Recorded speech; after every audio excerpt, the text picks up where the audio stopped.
Al via oggi la mostra del cinema di Venezia, stasera l'inaugurazione con il Presidente della Repubblica e 4 ministri, sfilata di star in passerella tra misure di sicurezza straordinarie. Chiediamo scusa alla famiglia, capiamo il loro dolore, parla la sorella del 18enne che ha investito e ucciso un turista sloveno ad Eraclea, poi è tornato a casa nascondendo la verità ai genitori. Schianto mortale a Bassano del Grappa, lungo viale Vicenza, a perdere la vita un 35enne di Rosà, in curva il Centauro ha perso il controllo della moto. 25enne marocchino residente a Conegliano arrestato dopo che aveva tentato di entrare con un badge falso alla base militare USA di Aviano, indagini in corso. Paura ieri pomeriggio a Ponte di Piave per l'incendio di un deposito di una ditta di autotrasporti, fusti di vino esplosi e lanciati in aria come proiettili. Autolavaggio in fiamme nella notte a Vicenza, distrutto il locale con le apparecchiature e le spazzole, pompieri al lavoro, si sospetta il dolo. Torna la Fiera delle Parole, il festival letterario costretto a traslocare con l'amministrazione Bitonci a Montegrotto, questa mattina a Padova, la conferenza stampa in gran spolvero.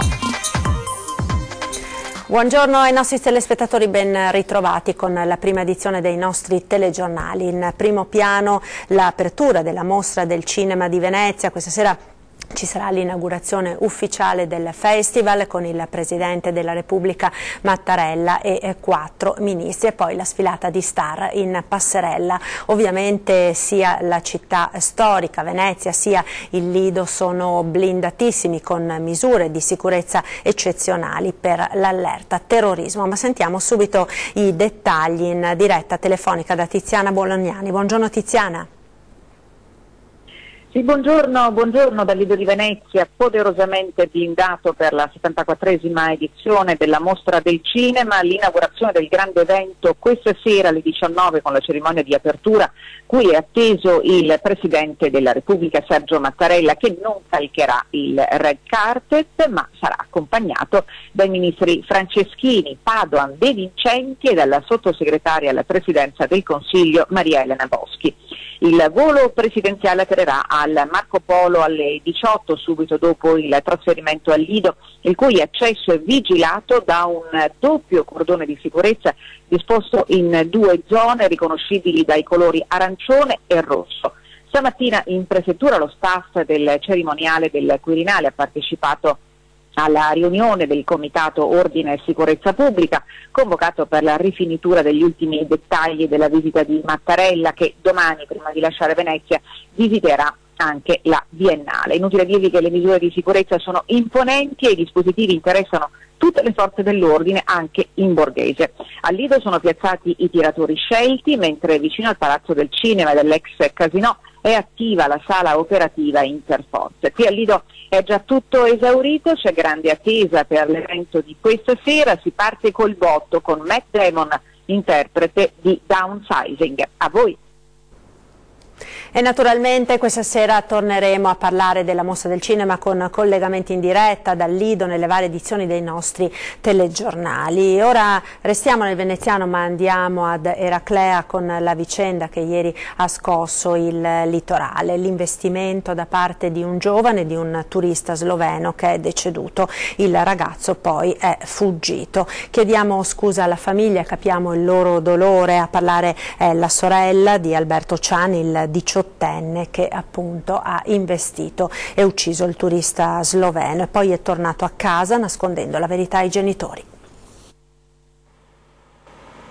L'ho sentito parlare con papà e mamma e sembrava che non ricordasse niente. Così la sorella del 18enne Alberto Cian, che all'alba di ieri ha travolto e ucciso lungo il cavalcavia di via Colombo il turista sloveno 75enne in vacanza a Eraclea con la famiglia.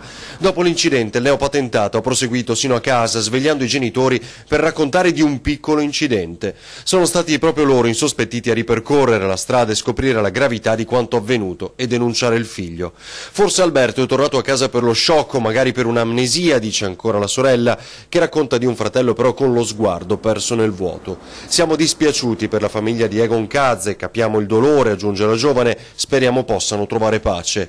Il 18enne, ora in carcere a Venezia, è accusato di omicidio stradale e omissione di soccorso, cui potrebbe aggiungersi la guida in stato di ebbrezza e sotto l'effetto di stupefacenti, se le analisi dovessero confermare questa ipotesi. E schianto mortale questa notte a Bassano del Grappa, lungo viale Vicenza, a perdere la vita Manuel Grosselle, 35 anni, residente a Rosà. Il motociclista, attorno alle 23, stava percorrendo la strada verso Marostica a bordo della propria Harley Davidson. Arrivato ad una semicurva, per cause ancora in corso di accertamento, ha perso il controllo della moto andando a sbattere violentemente contro il guardrail. Subito sono scattati i soccorsi e sul luogo dell'incidente è arrivata l'ambulanza del SUEM 118. Il personale medico-sanitario però non ha potuto fare nulla. Purtroppo il 35enne era già morto. Polizia stradale e vigili del fuoco stanno ora ricostruendo la dinamica dello schianto. Ed un altro incidente si è verificato nel Padovano, incastrata nell'auto e finita fuori strada. Solo l'intervento dei vigili del fuoco ha permesso di estrarre dai rottami del veicolo una donna di Terrassa Padovana. Sentiamo. Tardo pomeriggio di martedì in via Dossi a Terrassa Padovana una piccola utilitaria sta percorrendo la strada quando, per cause ancora in corso di accertamento, la donna alla guida perde il controllo del veicolo, cozza contro il muretto di un ponticello e finisce fuori strada all'altezza dell'ingresso di un'abitazione. Finisce in rottami la piccola utilitaria dove resta incastrata la donna alla guida. Sul posto intervengono i vigili del fuoco di Este che riescono ad estrarre la donna, affidata ai sanitari del 118 e trasportata in ambulanza in ospedale. Solo ferite leggere per lei. Sulla dinamica dell'incidente stanno indagando gli agenti della Polizia Stradale di Padova. Ed incidente questa mattina nel Trevigiano lungo la A27 nel tratto compreso tra i caselli di Treviso Nord e Treviso Sud nella careggiata direzione Belluno. Coinvolti nello schianto un'auto ed un camion, i due conducenti sono rimasti feriti. Per agevolare i soccorsi è atterrato sull'autostrada anche l'elisoccorso del Cafoncello per un intervento in codice 2. Ancora al vaglio degli inquirenti l'esatta dinamica dello schianto. I due feriti non sarebbero in pericolo di vita anche in virtù del fatto che la cintura di sicurezza era correttamente allacciata. Pesanti però i disagi al traffico in autostrada per l'intera mattinata. Marocchino 25enne residente a Conegliano è agli arresti domiciliari dopo aver tentato di entrare con un badge falso nella blindatissima base militare USA di Aviano. Indaga la procura di Pordenone. Ha tentato di entrare con un badge falso all'interno della base militare di Aviano. 25enne marocchino residente a Conegliano è stato arrestato dai carabinieri. Il fatto risale allo scorso luglio, ma la notizia è trapelata solo in queste ore. Un episodio grave che suscita particolare apprensione dopo gli ultimi attentati terroristici che hanno sconvolto l'Europa e solleva perplessità sui sistemi di sicurezza della blindatissima base USA friulana, una delle più grandi in Europa. Il marocchino è stato scoperto mentre tentava di entrare nella base in compagnia di due soldatesse statunitensi. Ad accorgersi che qualcosa non andava in quel documento è stato uno degli addetti alla vigilanza che ha avvertito, essendo la base in territorio italiano, i carabinieri.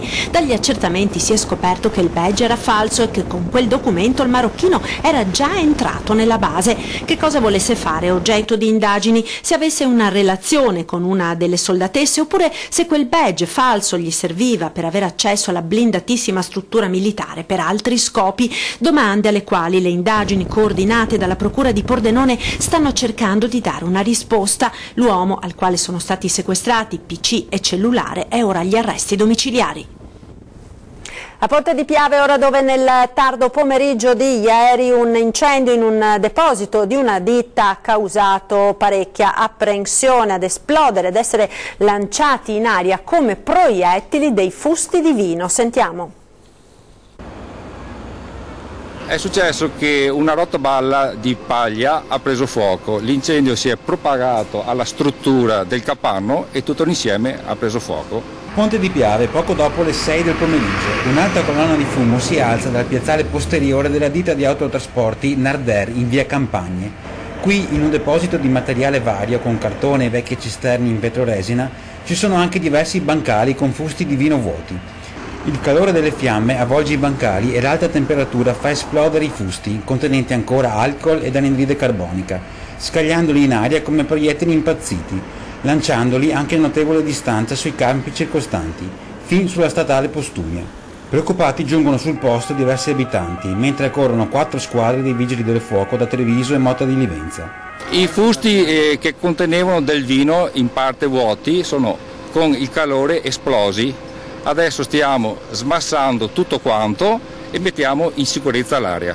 L'immediato intervento dei pompieri ha consentito di evitare danni seri agli automezzi sul posto, prontamente spostati, e soprattutto ha scongiurato l'esplosione di una cisterna di gasolio a pochi metri dalle fiamme. Alla fine danni contenuti dunque e qualche momento di paura per un anziano residente nell'abitazione dei proprietari, cardiopatico, preso dallo spavento e portato in ambulanza al pronto soccorso per un controllo. Ed ora una vicenda che sta suscitando molte polemiche, la notizia arriva da Cortina. Il ristorante è un posto incantevole, ma sinceramente non ho apprezzato che a servire con un costume ampezzano fosse una persona di colore. Questa è la critica che un utente di TripAdvisor, residente alla Spezia, ha postato dopo aver cenato a fine agosto in un ristorante appunto di Cortina, quando i proprietari del locale, datori di lavoro della giovane, 26 anni, originaria della Guinea-Bissau, che da anni vive e lavora a Verona, hanno visto la recensione e non hanno creduto ai propri occhi ed hanno sottoposto il commento al giudizio dei gestori del portale, sottolineando il pregiudizio e l'incitamento all'odio che vi erano contenuti. Immediata la risposta di TripAdvisor: la recensione rispetta le nostre linee guida, la nostra community è globale e multiculturale, ma i titolari del locale non ci stanno e ribattono: abbiamo sempre avuto personale di nazionalità diversa, per noi conta la professionalità e la bravura, non il colore della pelle.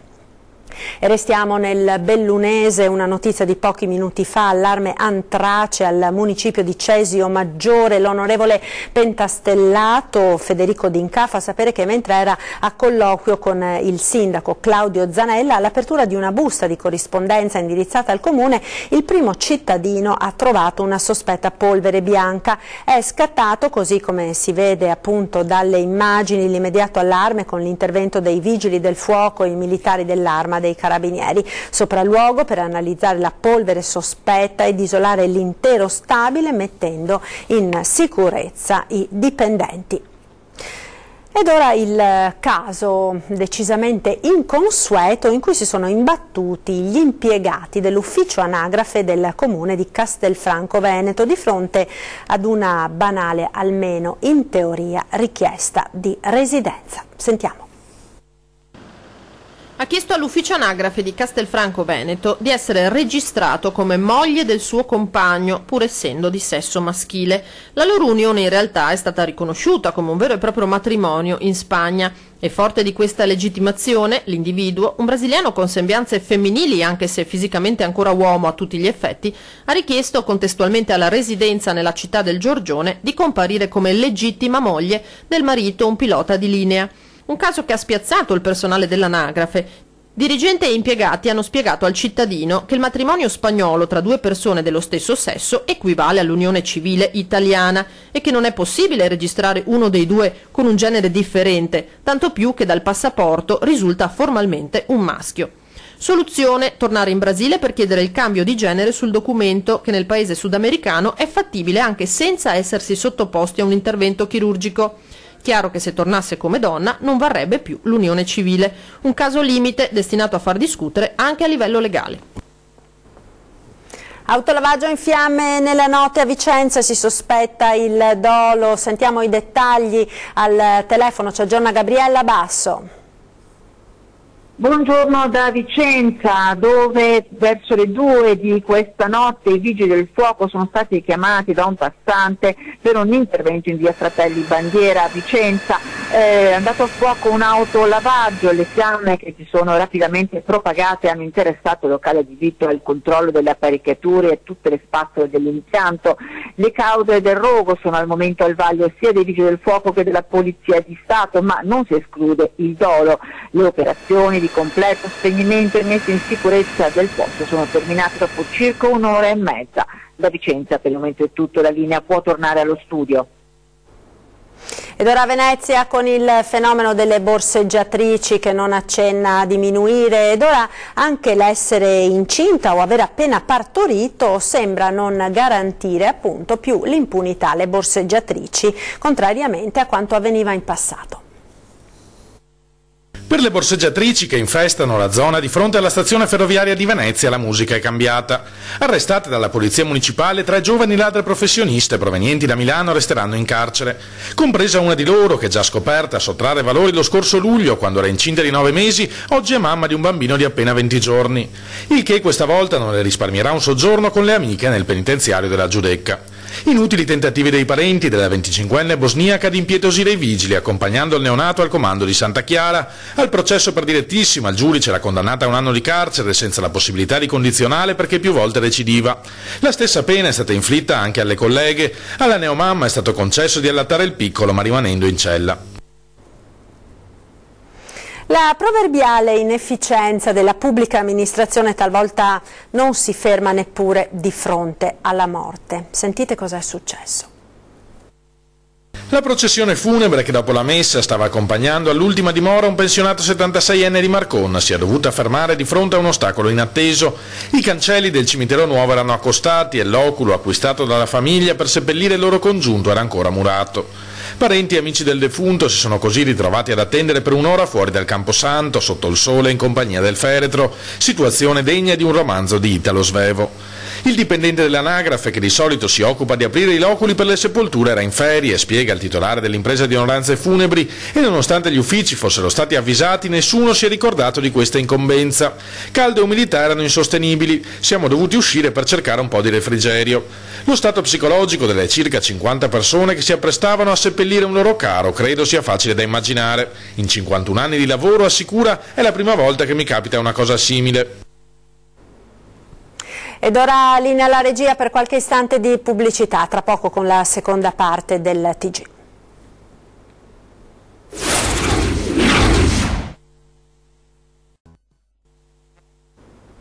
E rieccoci in diretta con la seconda parte della prima edizione dei nostri telegiornali. Il Comune di Treviso sta per avviare un progetto di collaborazione con i richiedenti asilo, l'annuncio ieri sera da parte del vice sindaco Roberto Grigoletto nel corso di 20 e 10. I migranti saranno impiegati per lavori di pulizia strade e sfalcio dell'erba.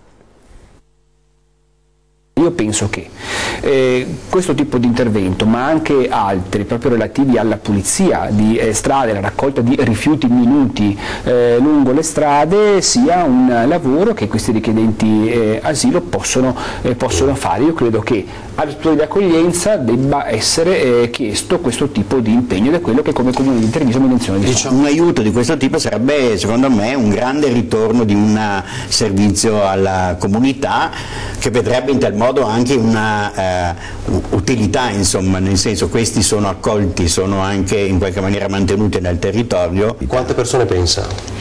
Ma vediamo con le strutture di accoglienza, ma io penso nel momento in cui potessimo cominciare anche con 10, 15, 20 persone innanzitutto, inizialmente voglio dire potrebbe essere già un buon risultato. Poi chiaramente dobbiamo vedere quali sono le esigenze, dove impiegarli e sulla base di questo poi prevedere e provvedere anche al fabbisogno, diciamo, e alle necessità che ha la città.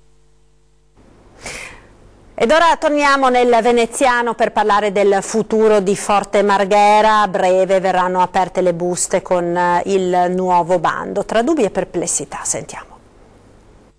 Quello che doveva essere insomma il parco della cultura dell'aggregazione, così l'avevamo denominato ed era stato anche approvato in giunta questa idea, sembra un po' il parco, la fiera degli abusi, cioè dove in qualche maniera tutto viene coperto da omertà e da, diciamo così, da trattative pressoché segrete. Alla vigilia dell'apertura delle buste con il risultato dei bandi per l'assegnazione di alcuni immobili a Forte Marghera, Pettenò esprime le sue perplessità sulla trasparenza dell'operazione. Quello che mi ha destato, diciamo così, il sospetto è che sono degli immobili già ora utilizzati, alcuni di questi utilizzati da soggetti che da alcuni anni sono all'interno e non ne hanno nessun titolo. È un danno alle casse del Comune di Venezia e io quando nel 1 gennaio 2014 non ho voluto più occuparmi di questa situazione e ho avvisato il Comune di Venezia di cosa stava succedendo, era perché quegli immobili non sono a norma, per cui quegli immobili non possono essere utilizzati da associazioni qualsiasi esse siano fino a che non si mettevano a norma.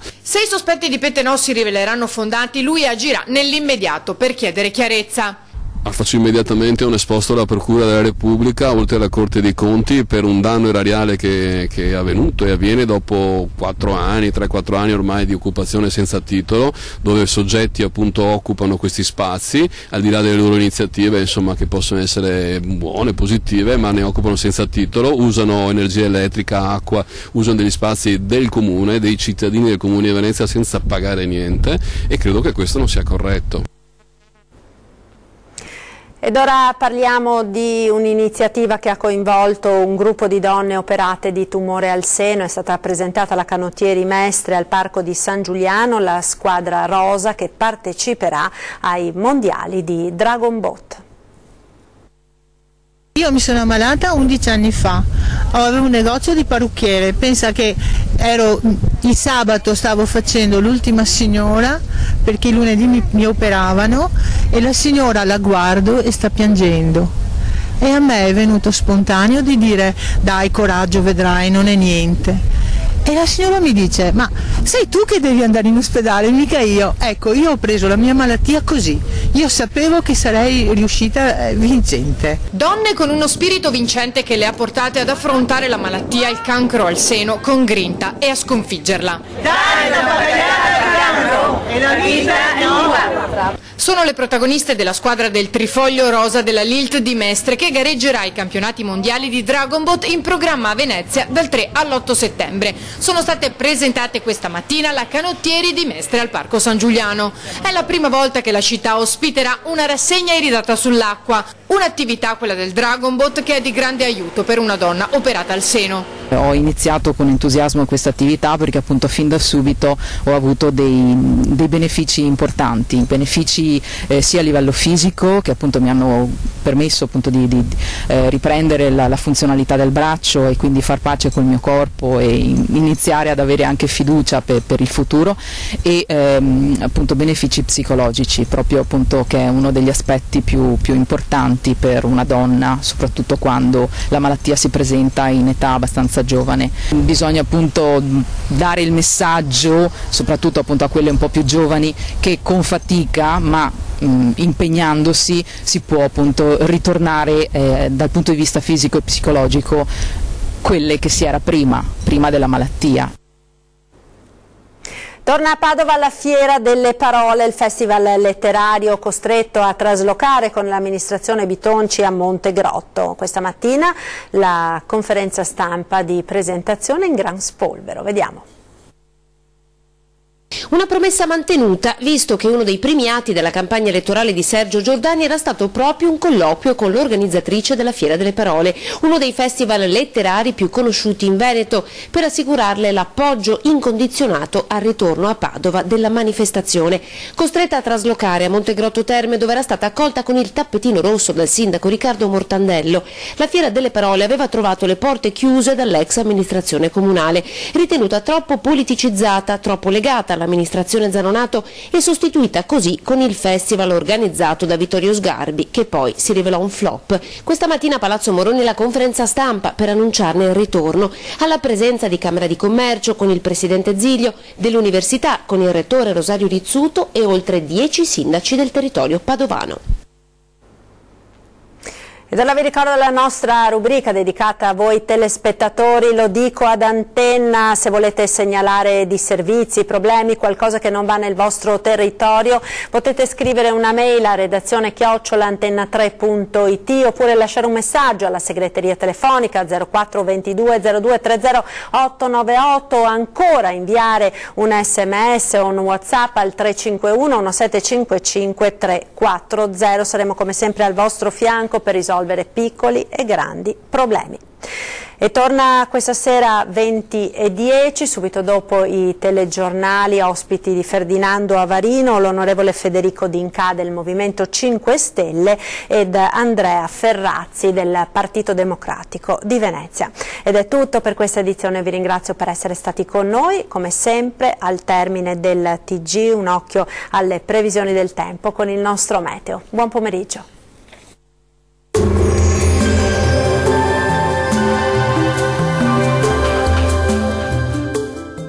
Estate, annuale Venezia, il parco acquatico per famiglie e ragazzi. 8 piscine, idroscivoli, animazioni. Acqua Estate è annuale Venezia. Ultimo giorno di presenza dell'alta pressione Polifemo e dunque bel tempo, poi da giovedì, venerdì sarà atteso un peggioramento. Vediamo intanto la previsione del tempo per il 30 agosto. Sulle Veneto giornata all'insegna di un ampio soleggiamento su tutto il territorio regionale, saranno rare le nubi. Vediamo anche le temperature, le massime risultano essere comprese tra i 27 e i 33 gradi, valori notturni previsti tra 16 e 20 gradi circa. Che tempo farà sul Friuli Venezia Giulia? Anche qui avremo un'ennesima giornata piena di sole. Clima meno caldo, infatti le temperature massime sono attese tra i 27 e i 31 gradi, mentre i valori notturni sono previsti tra i 17 e i 19 gradi circa. Andiamo ora a vedere che tempo farà sul Trentino Alto Adige. Anche qui sarà una bella giornata di sole, il cielo sarà sereno e limpido su tutto il territorio. Temperature massime previste tra i 32 e i 35 gradi, valori notturni attesi sui 15-17 gradi circa. Il mare sarà poco mosso, localmente calmo nel Golfo di Trieste, i venti moderati da sud-est localmente deboli e meridionali sul Golfo di Trieste. Dal meteo di Antenna 3 per ora è tutto, arrivederci.